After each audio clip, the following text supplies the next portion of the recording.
Título 8: A interpretação do inconsciente, noções gerais da terapia.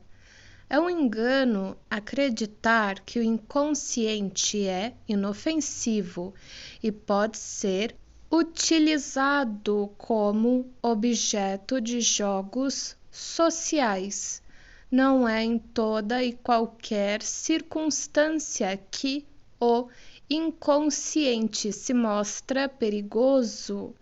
Não resta dúvida, mas cada vez que se manifesta uma neurose é sinal de que há no inconsciente um acúmulo especial de energia, uma espécie de carga que pode explodir.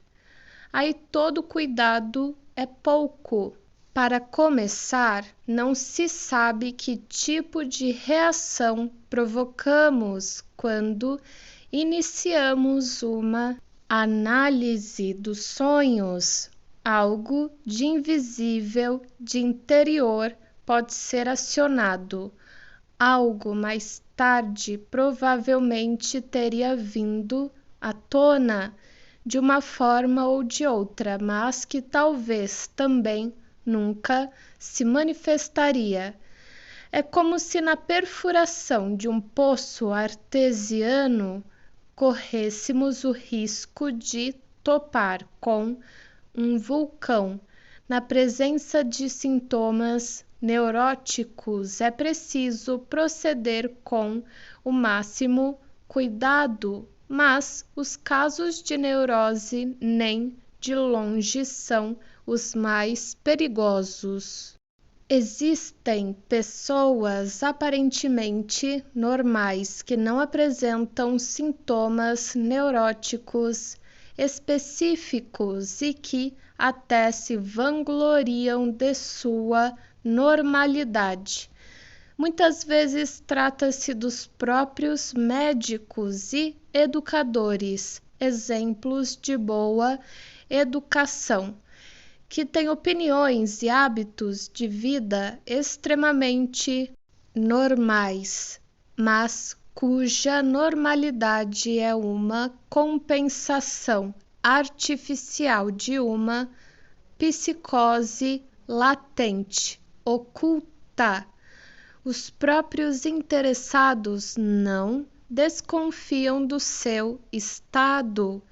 Seu pressentimento talvez só se exprima indiretamente pelo fato de demonstrarem um interesse acentuado pela psicologia e pela psiquiatria, sendo atraídos por essas coisas como a mariposa pela luz. Como a técnica analítica aciona o inconsciente e o traz à luz do dia, ela destrói nesses casos a compensação salutar e o inconsciente rompe em formas de fantasias que não podem mais ser contidas, acarretando consequentemente estados de excitação. Elas podem conduzir, eventualmente, direto à doença mental ou, antes que isso aconteça, provocar o suicídio. Estas psicoses latentes, infelizmente, não são tão raras como pode parecer. O perigo de casos desse tipo é uma ameaça constante para a pessoa que lida com a análise do inconsciente, mesmo que disponha de grande experiência e habilidade. A inabilidade às interpretações falsas ou arbitrárias, etc., podem pôr a perder casos que não teriam necessariamente uma conclusão trágica. Tal risco, aliás, não é exclusivo da análise do inconsciente, mas é inerente a qualquer intervenção médica, na medida em que esta for errada. A afirmação de que a análise deixa as pessoas transtornadas é, obviamente, tão tola quanto a ideia bastante difundida de que o psiquiatra inevitavelmente enlouquecerá devido ao seu contínuo contato com doentes mentais. Abstração feita dos riscos do tratamento. O inconsciente em si já pode representar um perigo. Uma das formas mais comuns desse perigo é provocar acidentes de todo tipo, travessão em número bem maior do que o público possa imaginar. Travessão são causados por fatores de ordem psíquica, a começar por pequenos acidentes, como tropeçar, esbarrar, queimar os dedos, etc., até os acidentes automobilísticos e catástrofes alpinistas. Tudo pode ter origem psíquica e às vezes já está programado semanas ou até meses antes. Examinei grande número de casos dessa ordem e pude comprovar que muitas vezes, semanas antes, os sonhos já revelaram uma tendência autodestrutiva. Todos os acidentes provocados por descuido, como se diz, deveriam ser investigados sob este enfoque. Sabemos muito bem que não só tolices de maior ou menor importância podem suceder-nos quando por algum motivo não estamos bem, mas também estamos expostos a perigos que em dados momentos psicológicos podem até comprometer a vida. O ditado popular, fulano ou cicrano morreu na hora certa, exprime uma certa intuição quanto à causalidade psicológica secreta do caso. Da mesma forma, podem ser provocadas ou prolongadas as doenças físicas. Um funcionamento inadequado da psique pode causar tremendos prejuízos ao corpo, da mesma forma que, inversamente, um sofrimento corporal consegue afetar a alma, pois a alma e o corpo são separados, mas animados por uma mesma vida. Assim sendo, é rara a doença do corpo, ainda que não seja de origem psíquica, que não tenha implicações na alma.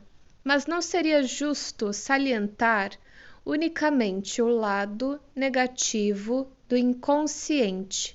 É comum o inconsciente ser desfavorável ou perigoso por não concordarmos e, portanto, nos opormos a ele. A atitude negativa em relação ao inconsciente, isto é, a ruptura com o mesmo, é prejudicial na medida em que a sua dinâmica é idêntica à energia dos instintos. A falta de solidariedade com o inconsciente significa ausência de instinto, ausência de raízes. Quando conseguimos estabelecer a função denominada função transcendente, suprime-se a desunião com o inconsciente, então o seu lado favorável nos sorri.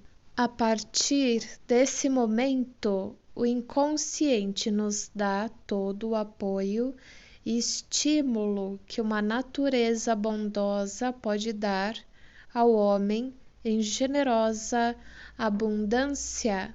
O inconsciente encerra possibilidades inacessíveis ao consciente, pois dispõe de todos os conteúdos subliminais que estão no limiar da consciência, de tudo quanto foi esquecido, tudo que passou despercebido, além de contar com a sabedoria da experiência de incontáveis milênios depositada em suas estruturas arquetípicas.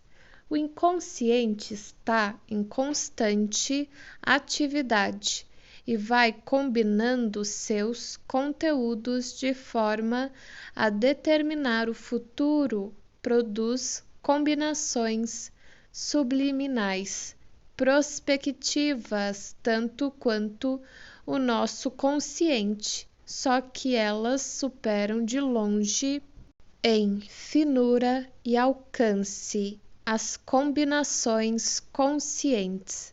Podemos confiar ao inconsciente a condução do homem quando este é capaz de resistir à sua sedução.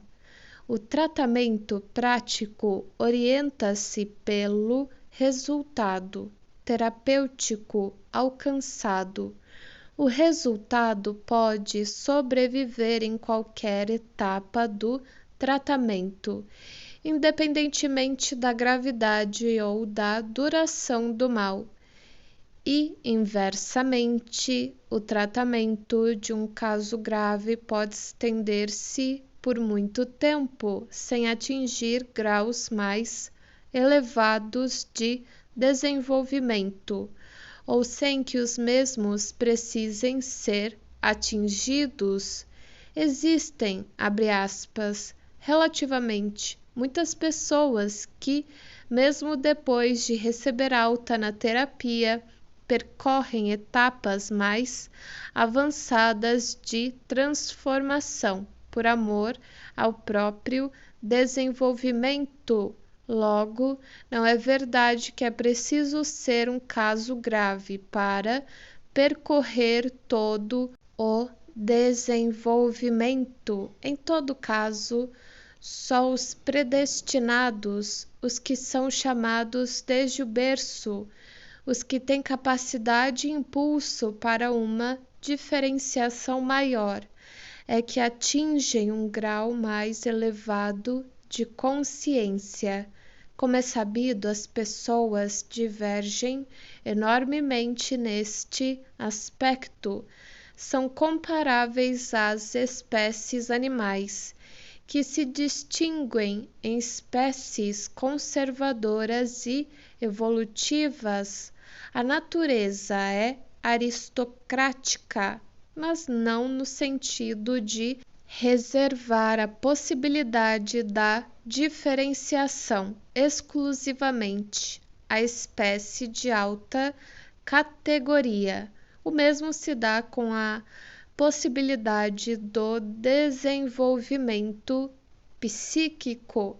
Ela não é reservada apenas a uma elite de indivíduos particularmente bem dotados. Em outras palavras, para se completarem extensas etapas da evolução, não é preciso ter inteligência especial, nem outros talentos, pois neste desenvolvimento as qualidades morais podem suprir as lacunas da inteligência.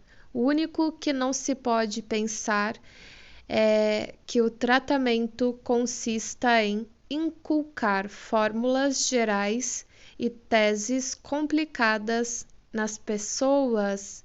Não se trata disso, cada qual pode conquistar o que necessita à sua maneira e em sua própria linguagem. As explicações que dei neste trabalho são formulações intelectuais. Mas não é bem assim que conversamos durante a sessão de terapia.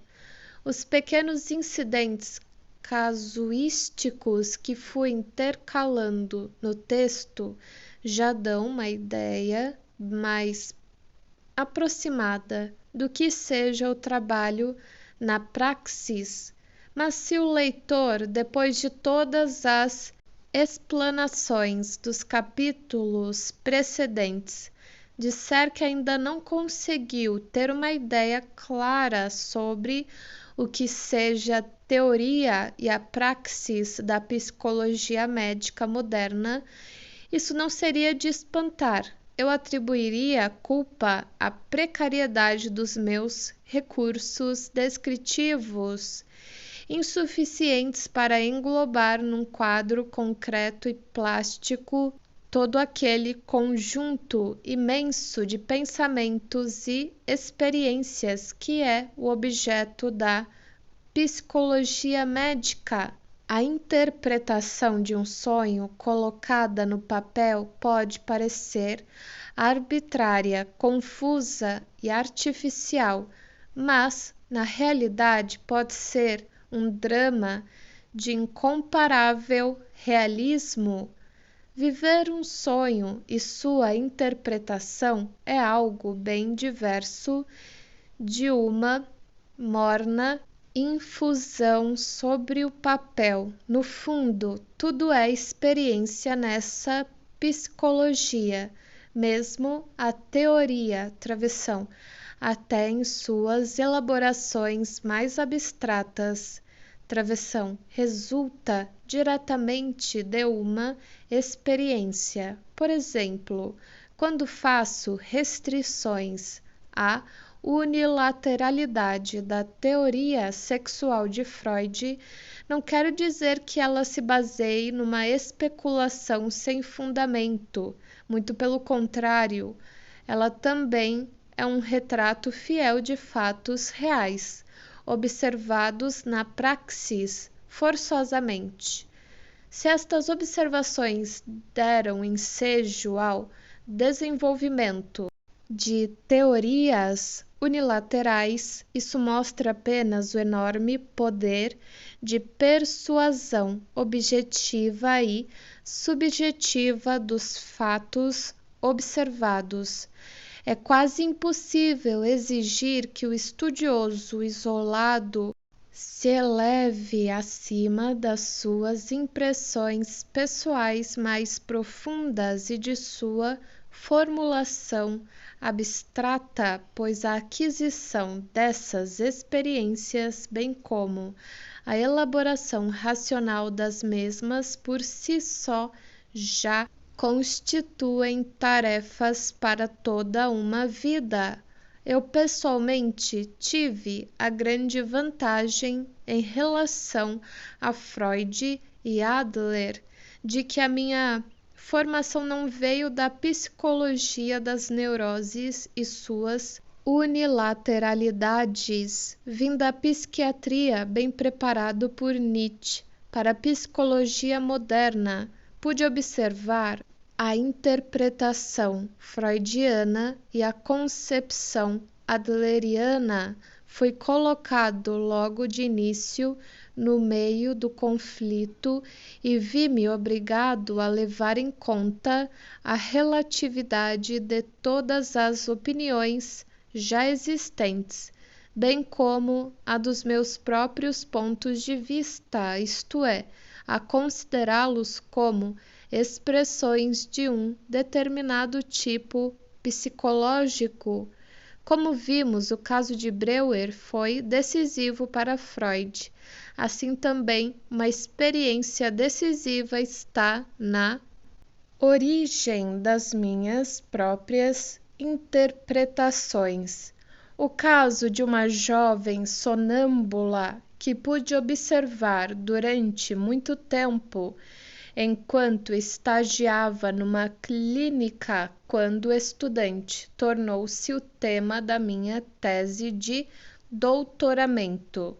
Para um conhecedor da minha produção científica, A comparação desse estudo, feito 40 anos atrás, com as minhas ideias ulteriores, não deixara de ter algum interesse. O trabalho neste campo é pioneiro. Muitas vezes me enganei e não raro tive que aprender tudo de novo, mas sei, e por isso me conformei, que é só da noite que se faz o dia, e que a verdade sai do erro. As palavras de Guilherme Ferreiros sobre a miserable vanité du savant serviram-me de advertência. Por isso nunca tive medo do erro, nem dele me arrependi seriamente. Porque para mim a atividade científica da pesquisa nunca foi uma vaca de leite ou um meio de prestígio, mas um debate amargo, forçado pela experiência psicológica diária junto ao doente. Por este motivo, nem tudo o que exponho foi escrito com a cabeça. Muita coisa também saiu do coração. Peço que isso seja levado em conta pela generosidade do leitor, quando ele, ao buscar a correção intelectual, deparar com trechos um tanto descosidos. Uma composição só pode ter fluência e harmonia quando se escreve sobre coisas bem sabidas, mas quando a necessidade de ajudar e de curar nos impele a sair à procura de novos caminhos, é inevitável que se fale de coisas que ainda não estão bem assimiladas.